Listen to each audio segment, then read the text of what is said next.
আসসালামু আলাইকুম। আমি ফারজানা ফাতেমা মানিকগঞ্জ থেকে বলছি। আশা করি আপনারা সবাই ভালো আছেন, আমরাও ভালো আছি। প্রতিবারের মতো আবারও নতুন একটি ভিডিও নিয়ে হাজির হলাম আপনাদের মাঝে। আশা করি আমার এই ভিডিওটি আপনাদের কাছে ভালো লাগবে। আর আজকে আমরা একটু ঘুরতে বের হয়েছি, আমরা তিনজন, আর সাথে আছে আমার একটা ভাই। যাই হোক, ভাইয়ের সাথে ভাইয়ের ছেলেও আছে। মিরপুর 10 থেকে আমরা এখন মেট্রোতে করে উত্তরা যাব, একদম লাস্ট স্টেশনে। আর মেট্রোতে ওঠার পর প্রথম স্টেশন পর্যন্ত দাঁড়িয়েছিলাম, পর একটু সিট পেয়েছিলাম তো বসেছিলাম উল্টো সাইডে। তো বাইরের অনেক সুন্দর দৃশ্য, সেটার ভিডিও নিতে পারিনি। আমার এই সাইড থেকে যা দেখা গিয়েছে সেটার একটু ভিডিও নিয়েছি। আর মেট্রো থেকে নামার পরে তাদের বাবা ছেলের যুদ্ধ ছবি তোলা নিয়ে, এই দেখুন কি সুন্দর পোজ দিতেছে আমার ছেলে। যাই হোক, আর আজকে খাবার খেয়ে আমরা পার্কে যাব। তো এই রেস্টুরেন্টটাতে আমরা চলে আসি। আর এই রেস্টুরেন্ট বাইরে থেকে যেমনই হোক, ভিতরে অসম্ভব সুন্দর, সেটা আপনারা একটু পরেই দেখতে পাবেন। আমার ছেলের রিয়াকশন কীরকম দেয়। তো এদিকে অনেক লোকজন ছিল, তাই সুন্দর মতো ভিডিও নিতে পারিনি।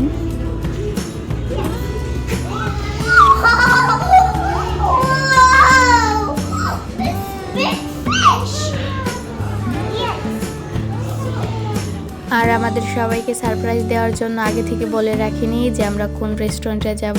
তো দেখে তো সবাই অবাক, আমি, আমার ছেলের সাথে ভাইয়ের ছেলে, সবাই একটু চমকে গিয়েছি, এত সুন্দর রেস্টুরেন্ট।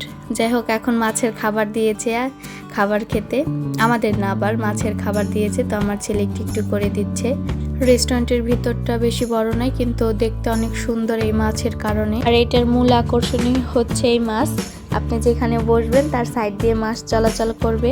আর এরপরে আমাদের খাবার চলে আসে। তো এখানে আমি একটা ফিশ ফিঙ্গার নিয়েছি আমার ছেলেকে খাওয়ানোর জন্য। এই রেস্টুরেন্টের খাবারগুলো অনেক বেশি ভালো ছিল। এই ফিশ ফিঙ্গারটা অনেক মজা ছিল, অন্য অন্য জায়গায় আমি খেয়েছি, সেইগুলোর থেকে এটা বেস্ট। আর এখন সুফিয়ানের বাবা আমাকে খাবার বেড়ে দিচ্ছে। তো ফিশ ফিঙ্গার আর স্যুপ খাওয়ার পরে আমাদের চলে আসলো মেন খাবার। যাই হোক, এদিকে আমরা অর্ডার করেছিলাম রাইস আর একটা কোরাল মাছ। এখনও আমাকে সুফিয়ানের বাবাই বেরিয়ে দিচ্ছিল। তো এই খাবারগুলো অনেক বেশি মজা ছিল। এই সবগুলো খাবার আমরা শেষ করতে পারিনি, তো কিছু পার্সেলও নিয়ে নিয়েছিলাম। আর খাবার শেষ করে আমরা কফি খাই। প্রায় এখানে 2 ঘন্টার বেশি সময় ছিলাম আমরা এখানে। যাই হোক, সেখান থেকে বের হয়ে হেঁটে হেঁটে আমরা এই পার্কে চলে আসি। যেহেতু প্রথম দিন গিয়েছি, উল্টো সাইড দিয়ে গিয়েছি, তাই আমাদের একটু চিনতে দেরি হয়েছে। আর এই তো টিকিট কেটে আমরা চলে আসলাম পার্কের ভিতরে। তো শুরুতেই এই বোর্ডের ডাইনোসরগুলো দেখতে পাচ্ছিলাম। ভিতরটা অনেক পরিষ্কার ছিল, সুন্দর ছিল। আজকের পুরো ভিডিওটা জুড়ে আমার সাথেই থাকুন। যারা নতুন তারা অবশ্যই আমার চ্যানেলটাকে সাবস্ক্রাইব করে দিবেন। আর যারা আমার পুরাতন আপু ভাইয়ারা আছেন তাদেরকে জানাই অসংখ্য ধন্যবাদ আমার পাশে থাকার জন্য। আজকে কিছু আপু ভাইয়াদের নাম বলবো যারা রেগুলার আমার ভিডিও দেখে আর কমেন্ট করে। তার মধ্যে নার্গিস খাতুন আপু, মার্জিয়া ব্লগের মার্জিয়া আপু, আর হচ্ছে কিম আনিশা। আপনাদের সবাইকে ধন্যবাদ আমার ভিডিওর সাথে থাকার জন্য আর লাইক কমেন্ট করার জন্য। আপনারা যারা আমার নতুন ভিউয়ার্স তারা অবশ্যই আমার চ্যানেলটিকে সাবস্ক্রাইব করে দিবেন আর লাইক করে দিবেন, যাতে আপনার একটি লাইকের কারণে আমার ভিডিওটি আরও ছড়িয়ে পড়ে। আর আপনারাও কমেন্ট করবেন, পরবর্তীতে আমি আপনাদের নামও নিব। আর এটার মধ্যে ঢুকে আমি প্রথমে ঘুরে ঘুরে চারদিক দেখতেছিলাম, অনেক সুন্দর ছিল। আর এই পার্কটার হচ্ছে 2টা পার্ট, একটা হচ্ছে সুইমিং কমপ্লেক্স আর একটা হচ্ছে অ্যামিউজমেন্ট পার্ক। আমরা যেহেতু সুইমিং কমপ্লেক্সে আসি নাই, তাই আমরা আগে অ্যামিউজমেন্ট পার্কটাই ঘুরে দেখব। আর এখান থেকে বিমানগুলো অনেক কাছে দেখা যাচ্ছিল, বাচ্চারাও দেখে অনেক খুশি হচ্ছিল। আমরা যখন এটার মধ্যে প্রবেশ করি তখন বেশি লোকজন ছিল না, আস্তে আস্তে লোকজন ছিল। আর এখানে পিকনিকে এসেছিল কিছু টিচার্সরা, তো সেখানে আমার ছেলে গান গায়।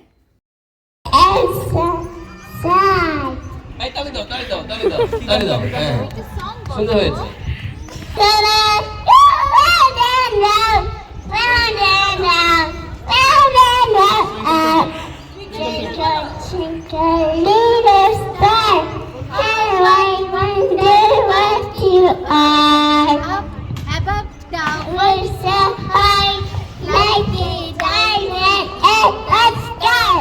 টিচার্সরা মিলে সবাই এখানে পিলো পাসিং খেলতেছিল, তো সেটার ভিডিও নিচ্ছি। আর অন্য পাশে সুফিয়ানের বাবা, ওরা রাইডে উঠেছিল। তো আমি এদিকে ফ্রি বসেছিলাম, আমি রাইডে উঠি নাই, তাই আমি ভিডিওটা করেছি।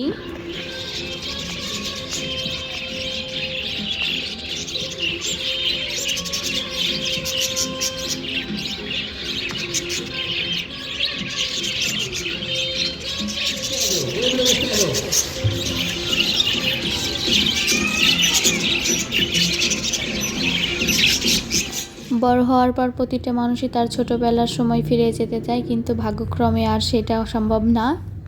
তাই আপনি যেটা করতে পারেননি অবশ্যই আপনার বাচ্চাদের দিয়ে সেই শখটা অবশ্যই পূরণ করবেন, যেমন ঘোরাফেরা। ছোটবেলা হলো স্বাধীনতার সময়, যেখানে বাচ্চাদের মনের সমস্ত সম্ভাবনা লুকিয়ে থাকে। তাই অবশ্যই সময় বের করে বাচ্চাদের সাথে ঘুরতে বের হবেন। এতে বাচ্চাদের সাথে সাথে আপনি নিজেও ভালো অনুভব করবেন। যাই হোক, এদিকে আমার ছেলের ছবি তোলার ব্যর্থ চেষ্টা চলছে। আর আপনারা চাইলে এখানেও দুপুরের খাবার খেয়ে নিতে পারেন, এখানেও একটা রেস্টুরেন্ট আছে। যাই হোক, আমি বেশি রাইড উঠি নাই, মাত্র 3টা রাইড উঠেছি। তার মধ্যে আমার কাছে সব থেকে ভালো লেগেছে নৌকার ওইটা। তো সেখান থেকে এসে ওর বাবারা নামাজ পড়তে গিয়েছে, তো আমরা চলে আসলাম হাঁটতে হাঁটতে সুইমিং পুল দেখতে। যেহেতু এটা সন্ধ্যা হয়ে গেছে, এখন বন্ধ, তাই আর ভালোভাবে ভিডিও করি নেই।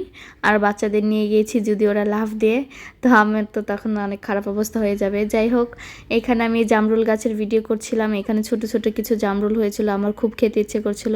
পরে সুফিয়ানের বাবা আমাকে 2টা জামরুল পেড়ে দিয়েছে। আমি এমনিতে জামরুল খাই না, কিন্তু আজকে হঠাৎ খেতে ইচ্ছে করছিল। আপনাদেরকে বলবো, সন্ধ্যার সময় আপনারা কেউ এই দিকে যাবেন না, প্রচুর মশা থাকে। মশার কামড় খেলে আপনার ডেঙ্গু হতে বেশি সময় লাগবে না। যাই হোক, আমার আজকের ভিডিওটি ছিল এই পর্যন্ত। আশা করি ভিডিওটি ভালো লেগেছে।